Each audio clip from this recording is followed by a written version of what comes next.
Un jour, tout ce que vous contrôlez disparaîtra. Votre statut, votre réputation, vos projets soigneusement planifiés, balayés par une circonstance imprévisible. La plupart des gens passent leur vie à fuir cette idée. Les stoïciens, eux, l'acceptent de front.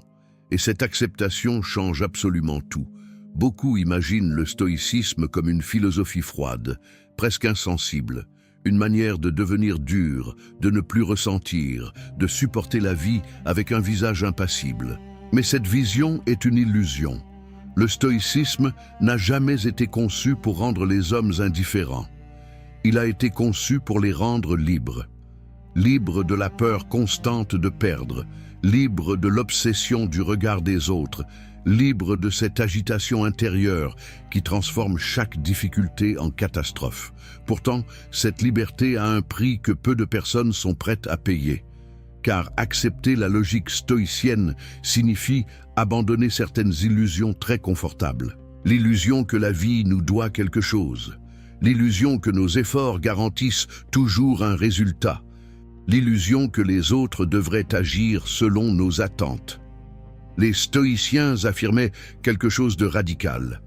La majorité des souffrances humaines ne vient pas des événements eux-mêmes, mais des jugements que nous portons sur ces événements. Et c'est précisément là que commence la vérité la plus dure du stoïcisme. Car si cette idée est vraie, cela signifie que la responsabilité de notre paix intérieure ne dépend plus du monde, mais de nous. Imaginez deux personnes confrontées exactement à la même situation.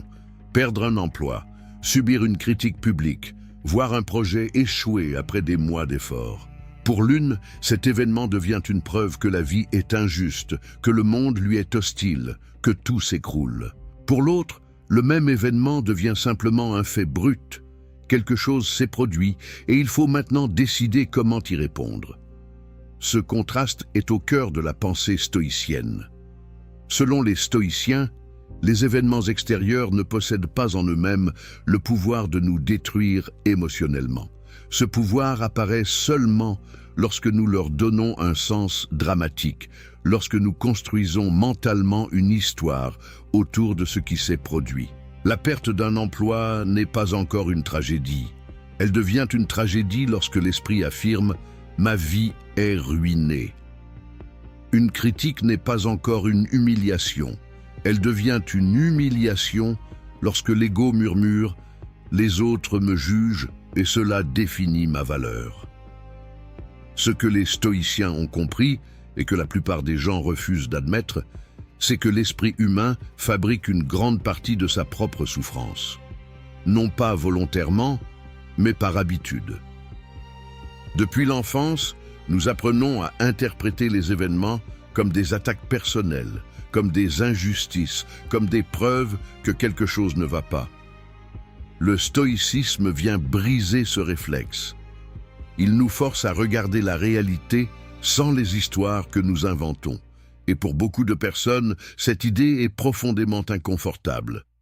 La plupart des gens pensent vouloir la vérité, mais en réalité, ils préfèrent le confort de certaines illusions. L'une des plus puissantes est l'idée que le monde devrait être juste, que les efforts devraient toujours être récompensés, que les bonnes intentions devraient protéger contre les mauvaises surprises, que la vie devrait suivre une certaine logique morale.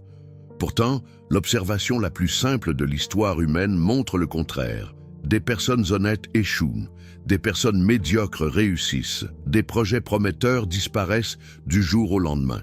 Les stoïciens ne voyaient pas cela comme une tragédie cosmique, mais comme la nature même du monde. Le problème ne vient pas du chaos de la réalité, il vient de notre refus de l'accepter. Nous grandissons avec des attentes invisibles, la reconnaissance, la stabilité, la cohérence.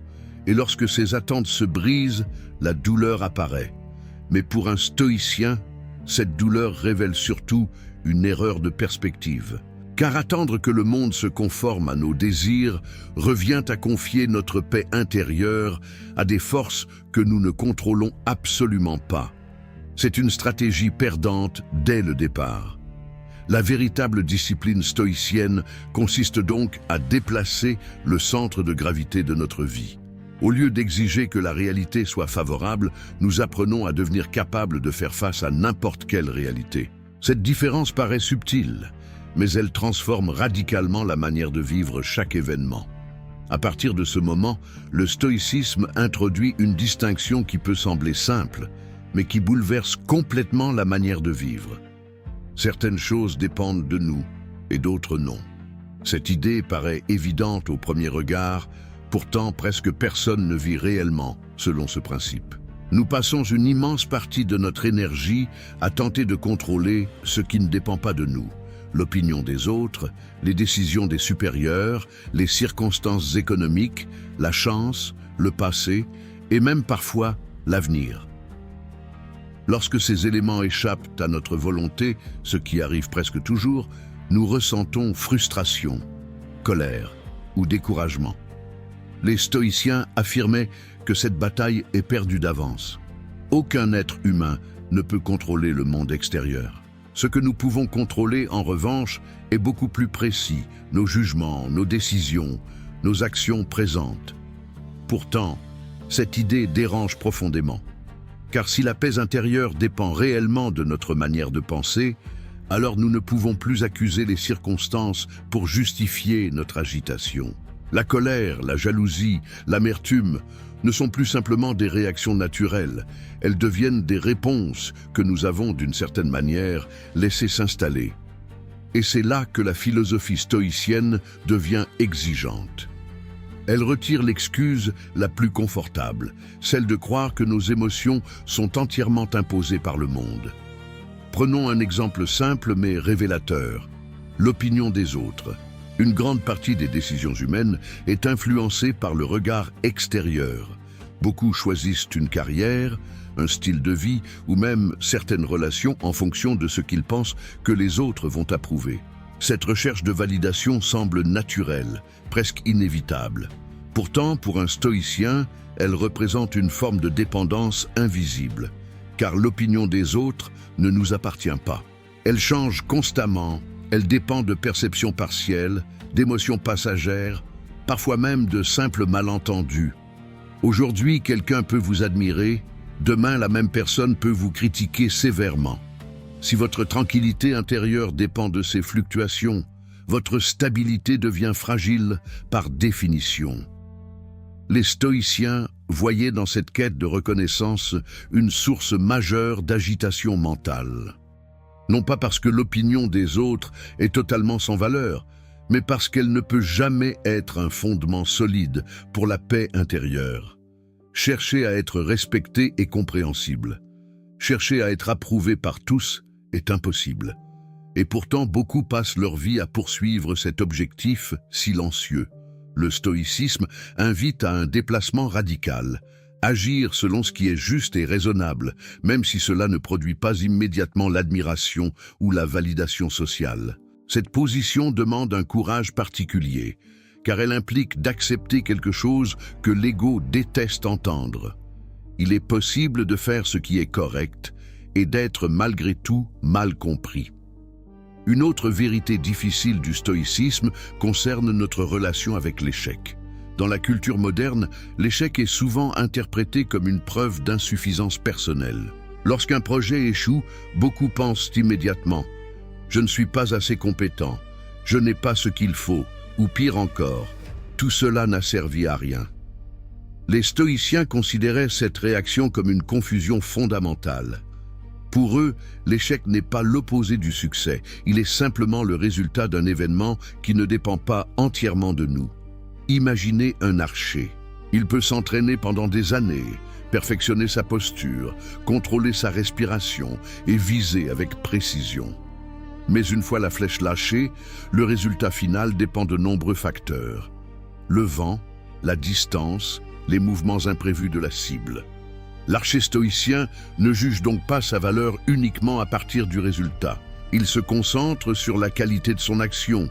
A-t-il visé avec attention ? A-t-il utilisé ses compétences de la meilleure manière possible ? Si oui, alors l'action possède déjà sa valeur indépendamment du résultat final. Cette manière de penser peut sembler étrange dans un monde obsédé par les résultats visibles. Pourtant, elle libère une immense énergie mentale. Car lorsqu'on comprend que notre responsabilité se limite à l'effort honnête et à la décision juste, l'échec perd une grande partie de son pouvoir destructeur. Il devient simplement une information sur le monde et non un verdict sur notre valeur personnelle. À ce stade, le stoïcisme introduit une discipline mentale encore plus radicale. Apprendre à imaginer la perte avant qu'elle n'arrive. Pour beaucoup de personnes, cette idée paraît pessimiste, presque morbide. Pourquoi penser à perdre ce que l'on aime? Pourquoi envisager des événements difficiles alors que rien de mauvais ne s'est encore produit? Pourtant, les stoïciens utilisaient cette pratique pour une raison très précise. L'esprit humain a tendance à considérer tout ce qu'il possède comme permanent. La santé, les relations, la stabilité financière, la routine quotidienne. Mais la réalité fonctionne différemment. Tout ce qui existe peut disparaître, parfois lentement, parfois en un instant. Lorsque cette perte arrive soudainement, l'esprit non préparé ressent un choc immense. La douleur n'est pas seulement liée à la perte elle-même, mais aussi à la surprise brutale qui l'accompagne. En imaginant régulièrement que certaines choses pourraient ne plus être là demain, les stoïciens entraînaient leur esprit à reconnaître la fragilité du monde. Ce n'était pas une manière de vivre dans l'angoisse, mais au contraire, une manière de développer une forme de gratitude lucide. Car lorsque vous savez qu'une chose pourrait disparaître, vous commencez à la voir avec plus de clarté. Une conversation devient plus précieuse, un moment simple prend plus de valeur. Et paradoxalement, cette conscience de la perte possible rend la vie plus intense et plus réelle. Mais cette pratique révèle aussi une vérité que beaucoup refusent d'accepter. L'attachement excessif crée une forme de vulnérabilité permanente. Lorsque nous nous accrochons à une personne, à un statut ou à une situation comme si cela devait durer éternellement, nous construisons silencieusement les conditions de notre propre souffrance. Les stoïciens n'encourageaient pas l'indifférence envers les autres, ni le détachement froid du monde. Ils encourageaient une relation plus lucide avec ce que nous aimons. Aimer quelque chose tout en sachant qu'un jour, cela peut disparaître. Apprécier une relation sans croire qu'elle est garantie pour toujours. Profiter d'un moment favorable sans imaginer qu'il deviendra une norme permanente. Cette attitude demande une maturité émotionnelle rare, car elle va à l'encontre de l'instinct humain qui cherche la sécurité et la permanence. Pourtant, refuser cette réalité ne la fait pas disparaître. La vie change constamment, les circonstances évoluent, les personnes elles-mêmes se transforment avec le temps. Celui qui exige la stabilité absolue finit par se battre contre la nature même de l'existence. Le stoïcisme propose une autre voie, développer une stabilité intérieure qui ne dépend pas de la permanence des choses extérieures. Ainsi, lorsque les changements arrivent, et ils arrivent toujours, l'esprit n'est pas complètement brisé par leur présence. Il est prêt à les traverser. Cette capacité à accepter le changement conduit à une autre idée centrale du stoïcisme. La résistance intérieure est souvent plus douloureuse que l'événement lui-même. Lorsqu'une difficulté apparaît, une perte, une injustice, une situation inattendue, l'esprit humain a tendance à protester immédiatement. Il répète silencieusement « Cela ne devrait pas arriver, ce n'est pas juste, pourquoi moi ?» Ces pensées semblent naturelles, mais elles créent une lutte invisible contre la réalité. Et cette lutte consomme une immense quantité d'énergie mentale. Les stoïciens observaient que la souffrance augmente précisément au moment où nous refusons ce qui est déjà arrivé. Car la réalité ne négocie pas avec nos préférences. Un événement passé ne peut plus être modifié par la colère ou par le regret. Pourtant, beaucoup de personnes restent enfermées dans cette bataille intérieure pendant des semaines, parfois des années. Le stoïcisme propose une réaction différente, presque contre-intuitive. Commencer par accepter pleinement la situation telle qu'elle est. Non pas l'approuver, non pas la considérer comme bonne, mais reconnaître qu'elle existe déjà. Cette distinction est fondamentale. L'acceptation stoïcienne ne signifie pas la passivité. Elle signifie arrêter de gaspiller de l'énergie contre l'irréversible. Une fois cette étape franchie, l'esprit retrouve une capacité d'action plus claire. Au lieu de combattre le passé, il peut enfin se concentrer sur la seule question utile. Que puis-je faire maintenant? À ce point du chemin stoïcien, une autre illusion commence à se fissurer, l'idée que le confort est nécessaire pour être heureux. La société moderne est construite autour de la recherche constante de facilité. Nous cherchons des environnements plus confortables, des routines plus simples, des technologies qui éliminent toute forme d'effort inutile. Pourtant, les stoïciens observaient un paradoxe profond. Plus une personne devient dépendante du confort, plus elle devient fragile face aux difficultés. Lorsqu'on s'habitue à une vie sans obstacles, le moindre problème paraît immense. Une critique devient une attaque personnelle. Un retard devient une catastrophe. Une incertitude devient une source d'angoisse. Les stoïciens adoptaient donc une approche très différente. Ils entraînaient volontairement leur esprit à rencontrer l'inconfort. Parfois en simplifiant leur mode de vie pendant quelques jours, parfois en s'exposant à des situations moins agréables que leur routine habituelle. Le but n'était pas de souffrir inutilement, mais de prouver à leur propre esprit une chose essentielle. Ils étaient capables de vivre avec moins. Cette découverte change profondément la relation avec la peur. Car beaucoup de nos inquiétudes viennent de l'idée que certaines pertes seraient insupportables. Mais lorsque vous expérimentez volontairement des situations plus simples, vous réalisez que l'être humain possède une capacité d'adaptation beaucoup plus grande qu'il ne l'imagine. Cette prise de conscience transforme la manière dont on regarde l'avenir. Une autre leçon stoïcienne, souvent ignorée, concerne la manière dont nous percevons le temps. La plupart des gens vivent comme si leur vie était une ressource presque illimitée. Les journées semblent longues, les années passent sans que l'on s'en rende compte, et beaucoup repoussent des décisions importantes à un futur indéfini. Pourtant, les stoïciens insistaient sur une idée très simple mais profondément troublante. Notre temps est la seule chose que nous ne pouvons absolument pas récupérer. L'argent peut être perdu puis regagné, la réputation peut être reconstruite, certaines erreurs peuvent être corrigées, mais une journée qui disparaît ne revient jamais. Malgré cela, les êtres humains gaspillent souvent leur temps dans des préoccupations insignifiantes, des querelles inutiles, des comparaisons sociales, des distractions qui remplissent les heures sans réellement enrichir l'existence. Les stoïciens invitaient à regarder cette réalité avec honnêteté, non pas pour créer de l'anxiété, mais pour réveiller une forme de vigilance. Lorsque vous comprenez que votre temps est limité, chaque décision devient plus claire. Certaines disputes perdent immédiatement leur importance. Certaines activités cessent d'être attirantes et certaines priorités apparaissent enfin avec une évidence presque brutale. Le stoïcisme ne demande pas de vivre dans une urgence permanente, mais de reconnaître la valeur réelle de chaque moment qui passe. Mais reconnaître la valeur du temps conduit aussi à une autre vérité difficile. Beaucoup de nos inquiétudes sont construites autour d'un futur qui n'existe pas encore. L'esprit humain possède une capacité remarquable à imaginer des scénarios négatifs.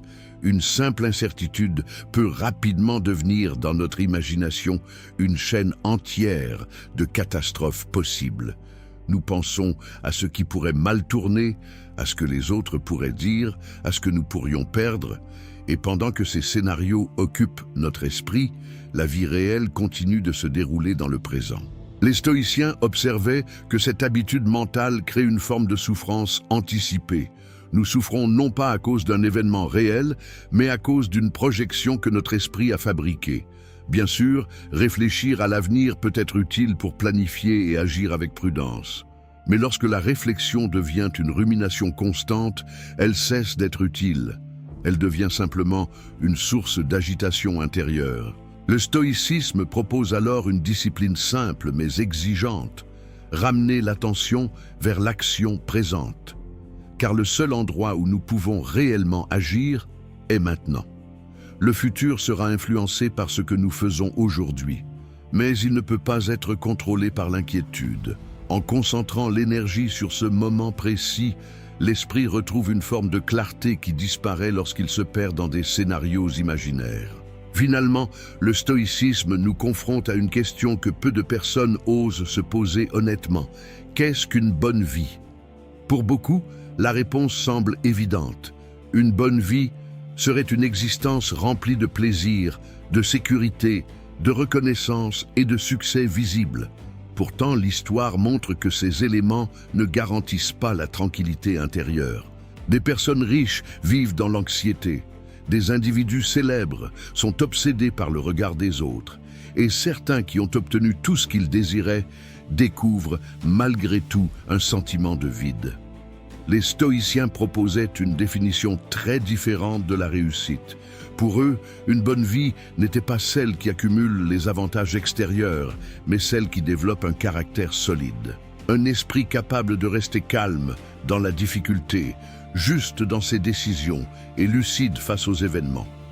Dans cette perspective, les circonstances extérieures deviennent secondaires. Elles peuvent rendre la vie plus confortable ou plus difficile, mais elles ne déterminent pas la valeur profonde de l'existence. Cette idée peut sembler austère dans un monde obsédé par les résultats visibles. Pourtant, elle possède une force particulière. Elle redonne à l'individu la responsabilité de sa propre dignité. Peu importe la richesse, le statut ou la reconnaissance, chaque personne possède toujours la possibilité de choisir comment elle agit face aux situations de la vie. Cette vision mène à une dernière prise de conscience. La plupart des obstacles que nous rencontrons peuvent devenir des occasions de transformation intérieure. Les stoïciens avaient une manière particulière de regarder les difficultés. Au lieu de demander pourquoi un problème leur arrivait, ils demandaient ce que ce problème pouvait leur apprendre. Une critique pouvait devenir un test de patience. Une perte pouvait révéler une force intérieure insoupçonnée. Une injustice pouvait offrir l'occasion de pratiquer la dignité et la maîtrise de soi. Cette manière de penser ne nie pas la difficulté réelle des épreuves. Certaines situations restent douloureuses, parfois profondément, mais elles refusent de considérer ces épreuves comme purement destructrices. Dans la logique stoïcienne, chaque difficulté contient aussi un potentiel de développement moral. C'est pour cette raison que certains stoïciens affirmaient que l'obstacle peut devenir le chemin lui-même. Une personne qui traverse les défis avec lucidité, courage et discipline transforme progressivement sa propre nature. Elle devient moins dépendante des circonstances et plus stable intérieurement. Ce processus est lent, parfois inconfortable, mais il crée quelque chose de rare. Un caractère capable de rester debout, même lorsque la réalité devient imprévisible. Et c'est peut-être là que se trouve la vérité la plus exigeante du stoïcisme. Personne ne peut faire ce travail intérieur à votre place. Les livres peuvent inspirer, les philosophes peuvent expliquer, les idées peuvent sembler puissantes pendant quelques instants. Mais la transformation réelle dépend toujours d'une pratique quotidienne. Chaque jour apporte de petites occasions de tester notre caractère, une critique inattendue, une frustration banale, un moment d'impatience, une décision difficile. Ce sont précisément ces situations ordinaires qui révèlent si la philosophie reste une simple idée ou si elle devient une manière de vivre. Les stoïciens ne cherchaient pas à paraître sages, ils cherchaient à devenir plus lucides face à la réalité. Accepter ce qui ne dépend pas de nous, agir avec intégrité dans ce qui dépend de nous, et comprendre que la paix intérieure n'est pas un cadeau du monde extérieur, mais le résultat d'un esprit entraîné à penser différemment. Cette approche ne promet pas une vie parfaite, ni l'absence totale de difficultés. Elle promet quelque chose de plus rare, la capacité de rester stable au milieu de l'instabilité du monde. Et dans un univers où tout change constamment, cette stabilité intérieure devient peut-être la forme de liberté la plus profonde qu'un être humain puisse atteindre.